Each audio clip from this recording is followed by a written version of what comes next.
After being away on a business trip for a month, I returned home to find Lucy Brown adamant about divorcing me. She claimed she'd met her soulmate, who offered her unparalleled tenderness. Later, I used my connections to investigate her affair partner. Turned out to be Ethan Carter, a professional heartbreaker. I signed the divorce papers without hesitation. Truthfully, I'd noticed something off during my trip.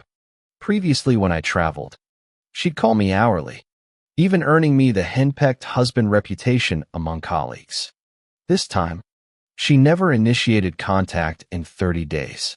My calls got cut short by crying babies or her sudden exhaustion. When I finally dragged myself home, Lucy had dinner waiting as usual. The only difference lay on our dining table, divorce papers resting beside the chopsticks. Care to explain? I asked calmly, arranging her bowl like countless evenings before. I met my soulmate. Lucy replied evenly, serving me vibrant green vegetables. During your absence, Ethan gave me 24/7 affection. He responds instantly whenever I stir at night. He makes me feel young again, like during our early passionate days, not this tedious routine of diapers and grocery lists. She kept dissecting our failed marriage as daylight faded. I'm staying elsewhere tonight, Lucy finally declared, adjusting her crimson heels with finality. Watching her retreating figure, I simply nodded. We'll visit City Hall tomorrow after collecting your things. Lucy used to be a party girl drowning in nightclubs when I first met her during client drinks. She'd lost a dare and crashed our table, downing liquor bottles without blinking. Her legendary drinking capacity floored everyone except me. Why won't you party with me? She once slurred from my back seat after months of occasional rides home. I only drink for business, I'd bluntly replied. The silence that followed marked her transformation. She quit drinking, embraced responsibility, and eventually became my wife. At 2:47 a.m., Jack's message lit up my phone. Confirmed sister, in, logout played by serial scammer. Attached files revealed Lucy had connected with Ethan weeks before my trip, their affair igniting the moment I left town. I tucked our child in tighter, cigarette smoke curling through the dark living room as I scrolled through damning timestamps and hotel receipts. The neon clock blinked 4 a.m. when I finally stubbed out the last cigarette. Divorce papers already signed on the coffee table. Zach Wilson's work was impeccably professional. The documents even included photos of Lucy and Ethan being intimate on the street. In the pictures, the adulterous couple embraced and kissed right outside the movie theater, with the man's hands roaming shamelessly over Lucy's body. The longer I looked, the more pathetic it all seemed. This kind of closeness had been absent from my own marriage for years. Stubbing out my cigarette, I opened Ethan's profile. He was a professional con artist specializing in destroying families, usurping positions, and swindling fortunes through emotional manipulation. Bro, my guys just saw Lucy checking into a hotel with that bastard again. Should we force her to come home? Jack sent another message with an explicit photo while I was reviewing the files. I stared at the image on my phone screen. Though mentally prepared, the cold hard truth still hit like a punch to the gut. Cigarette after cigarette burned down between my fingers as fragmented memories flickered through my mind. Reality and delusion blurring beyond recognition. After what felt like an eternity, I finally replied, "Stand down. I'll wire the remaining payment tomorrow. Thanks for everything. And stop calling her sister-in-law. She doesn't deserve it." The next afternoon, Lucy texted that she was waiting at the Civil Affairs Bureau, demanding I bring the divorce papers immediately. The process concluded with surreal efficiency. She took half my assets, enough to live comfortably for 3 lifetimes. When the clerk asked about custody, we answered simultaneously, me, him. Our eyes met across the room. Her gaze held the ruthless determination of someone abandoning everything for true love. At the roadside cafe during our final meeting, I slid my phone across the table. For old time's sake, You should see this. The screen displayed evidence of Ethan's con artistry. Lucy chuckled, looking up with contempt. Sam, you're wasting your talent, not writing fiction. You expect me to believe this? I know exactly who he is. So he's broke now? That'll change. Emotional scammer? Please, you think I'm that stupid? I studied my former wife wordlessly. This woman was beyond redemption. He treats me like a queen. She ranted. His eyes never wander like yours did. He dotes on me every second. Unlike you with your precious work and silent treatments. He's acting. I interjected. Marriages naturally calm down over time. We could have talked through this instead of you cheating. Enough. Lucy slammed the table. Coffee sloshing. I bore your child. I've given you enough. Now I'm chasing real happiness. And you. She threw her latte in my face before storming out. Patrons stared at my drenched shirt as I watched Lucy disappear down the street. Shaking my head. The most foolish thing I ever did. Marrying that delusional woman. When I got home, I found Jack waiting at my doorstep with 2 bottles of liquor. Care for a drink? He raised the bottles with a grin. Smiling faintly, I unlocked the door and let us in. As my childhood friend, Jack knew I hated alcohol. I only drank out of social obligation. But he also understood I desperately needed some tonight. After a few shots, I steadied myself enough to pat his shoulder. Interested in another job? The moment business was mentioned, Jack sobered instantly. He hesitated before saying, Bro, since the divorce, maybe you should focus on moving forward. I shook my head with a wry smile. Relax. Lucy and I are done. Clean break. No debts owed. Jack exhaled in relief and thumped his chest. Just give me a name. I'll dig up every skeleton in their closet. Who's the target? I paused before answering. I believe in proportional retaliation. If someone crosses me, they get double in return.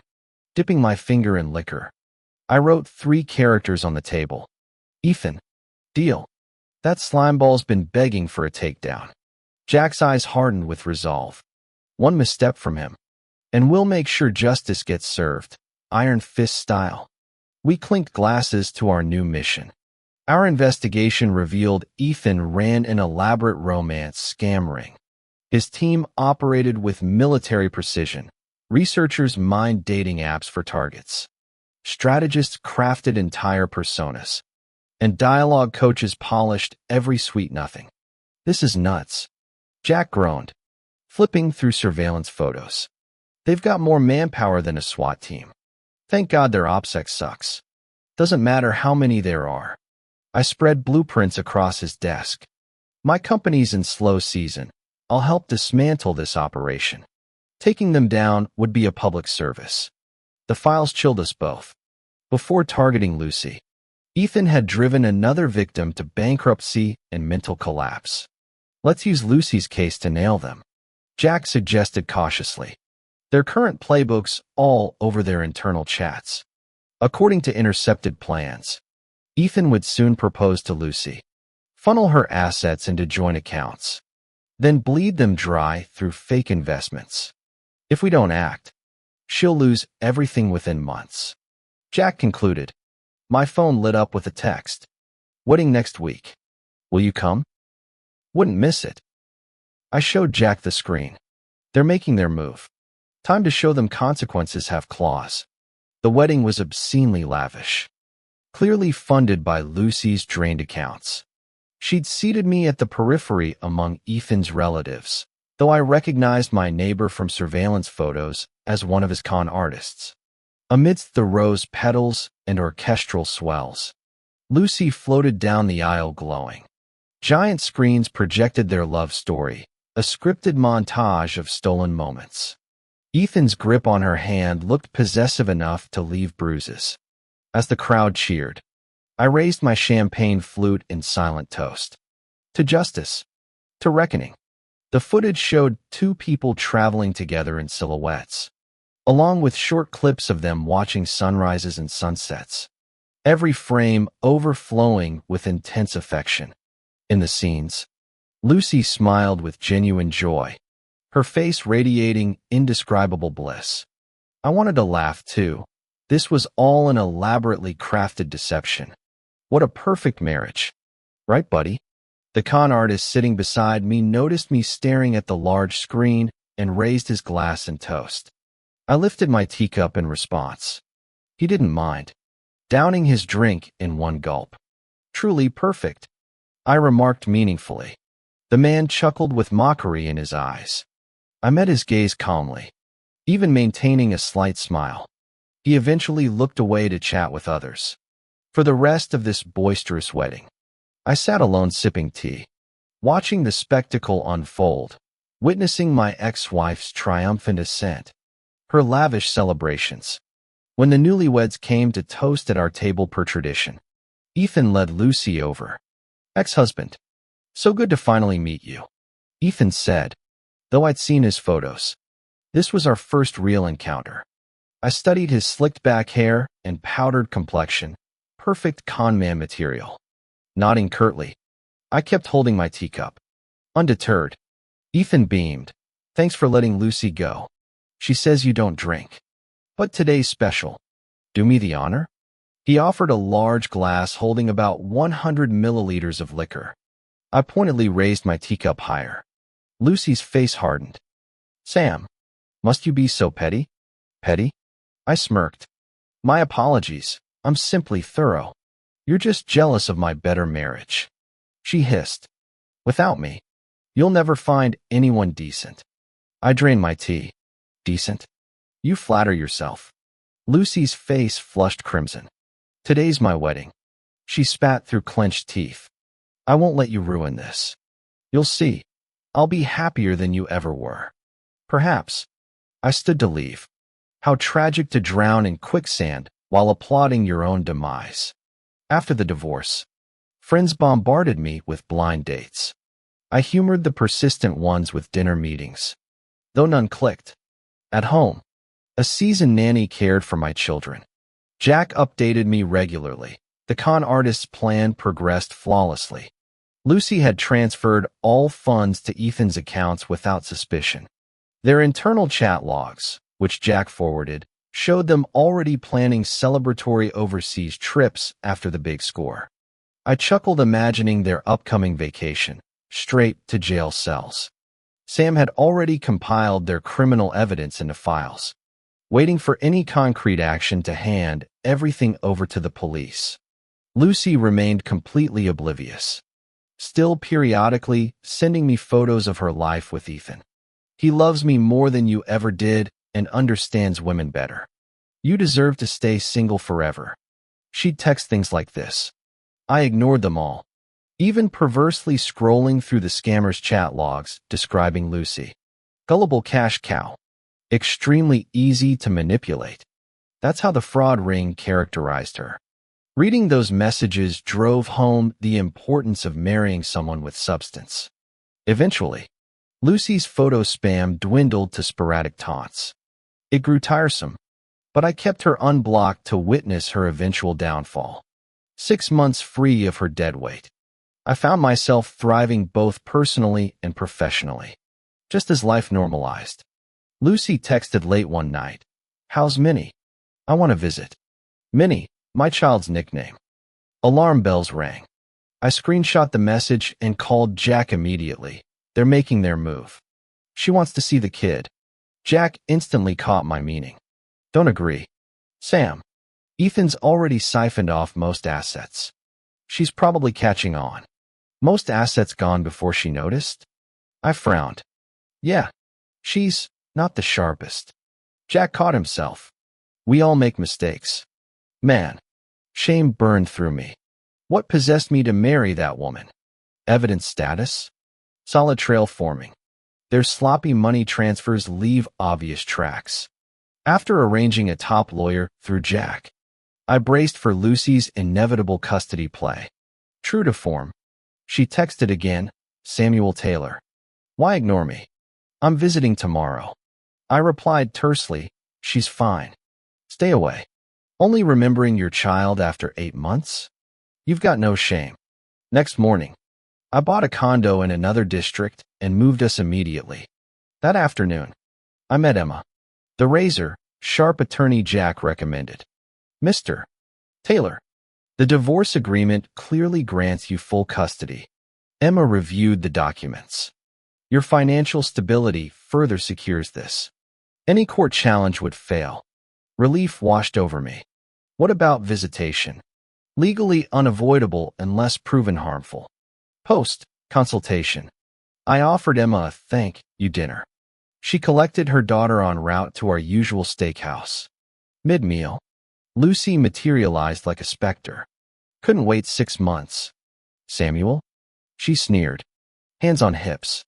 You already come with baggage. And now you're planning to take in another family? Turning your home into a homeless shelter? I glanced apologetically at Emma, but her expression remained unperturbed. Rising abruptly, I pulled Lucy aside. Stop making scenes. Watch your words. Can't you be reasonable? Reasonable? You think I'm being unreasonable? Lucy's voice rose shrilly. You dare move and won't let me find you? I want to see my child. What right do you have to stop me? Really? I flushed crimson. Do you actually want to see our child? Or is this just another excuse to extort money? Then give me cash. I won't ask for much, a few $100,000 for emergencies. Otherwise, I'll not only see my child, but sue for custody. Lucy brazenly demanded. Dream on. I wouldn't give you a penny even if I had it. We're divorced. I never asked for child support. Yet you dare demand money from me? I counterattacked without mercy. Mention of child support deflated Lucy's aggression. She glared. My husband's business failed. Who else can I turn to accept you? This shameless declaration left me speechless. Your husband scammed you. What's that got to do with your ex? Do I owe you? Emma approached with her daughter, calmly stating before leaving, Sam, thank you for dinner. As your attorney, I should remind you, your agreement specifies no visitation schedule. Until court ruling, you can legally refuse. Lucy erupted, pointing viciously at Emma. What nonsense is this homewrecker spouting? I can't visit my own child without some damn court order? She lunged violently. I moved to intervene, but Emma sidestepped while subtly extending her foot, sending Lucy sprawling. Watch your step next time, Emma remarked coolly, nodding farewell with her daughter in arms. Ignoring the fallen Lucy, I hurried after Emma, insisting on escorting them home. Days later, I received court summons. Lucy was suing for custody. Before the hearing, Ethan intercepted me, brother ex-husband. My business needs liquidity. Help me out, and I'll convince Lucy to drop the lawsuit. The kid's better off with you anyway. I smiled coldly. Jack had already exposed their scheme. These con artists had drained Lucy's funds and now sought to milk me dry. I declined. See you in court, I said, walking away from Ethan's thunderous expression. During the proceedings, Emma delivered flawless legal arguments, presenting overwhelming evidence of Lucy's financial instability. The court rejected Lucy's custody claim outright. Post-trial rumors said Lucy planned appeals. But Emma assured me, even at the Supreme Court, you'll keep custody. Jack predicted Ethan would soon abandon Lucy, further invalidating her parental claims. Focusing on work, my career soon skyrocketed. Life improved exponentially. When Lucy reappeared, I barely recognized her. Faded beauty couldn't mask her haggardness. Sam, I was wrong. She accosted me outside work. Ethan scammed my savings. He disappeared on business trip, leaving me drowning in loans taken under my name. I'm desperate. Let's remarry. I'll be good to you and our child. I dodged her approach. This woman meant nothing but endless trouble now. Don't call me husband. We're divorced and have nothing to do with each other. I got into the car expressionlessly. Lucy frantically pounded on the window. Don't do this. You saved me from the mud before. You can do it again. Honey, open the door. Let me talk to you properly. I've truly realized my mistakes. Without an ounce of pity, I started the engine and drove off. Through the rearview mirror, I saw Lucy collapse on the ground wailing. Her dress stained with mud. She wasn't wrong. I could easily save her if I wanted. Money wasn't an issue. In the past, I thought she could be redeemed, so I extended help. But this time, I finally understood she was beyond salvation. Weeks later, Jack sent me news. The fraud ring led by Ethan had been captured. They were stopped at the border while attempting to flee the country. All 7 members were arrested, with Ethan facing severe charges due to his leadership role in massive financial crimes. I even recognized someone in the pixelated photos, the gang member who'd sat next to me at Lucy's remarriage ceremony. Perfect closure. Jack received a Citizen Hero Award for providing crucial evidence. He quit private investigation, passed the bar exam, and decided to become a lawyer. After years of dealing with sleazy cases through surveillance, I'd rather uphold the law properly. He explained. I was happy for his career upgrade. Emma and I began dating. She's divorced with a daughter. While I have a son, together we formed the perfect family of 4. During our vacation, Emma suddenly showed me a legal case. Look, honey, isn't this the solution to your custody concerns with Lucy? My eyes widened. Turns out Ethan's gang actually had 8 members. The 8th was a probationary member who illegally purchased private data to prove her worth. That probationary member? None other than Lucy. I didn't know whether to laugh or cry. Criminal records could legally restrict visitation rights. Emma said confidently, "Well, husband, want to hire me as your attorney to settle this permanently?" Absolutely. I lifted Emma up and kissed her cheek. On the day Ethan and Lucy were imprisoned, I visited the facility. Both wore prison uniforms with hollow expressions. Watching them get escorted through heavy iron gates, I suddenly remembered them in wedding attire. Back then, one was a fraudster and the other his victim, a terrible match. Now behind bars together, they looked strangely compatible. The gates clanged shut. I exhaled deeply, emotions swirling, melancholy mixed with vindication. I wanted to laugh, but couldn't. Wanted to cry, but no tears came. Ding. My phone lit up with messages from Emma. You jerk. Where are you? Come back now. Our son's crying because his sister hit him, and I'm losing my mind. Sleep on the couch tonight if you're not back in 10 minutes. Reading this, I suddenly relaxed and shook my head with a wry smile. Getting in the car, I turned the key and drove home to my messy, perfect life. Go home.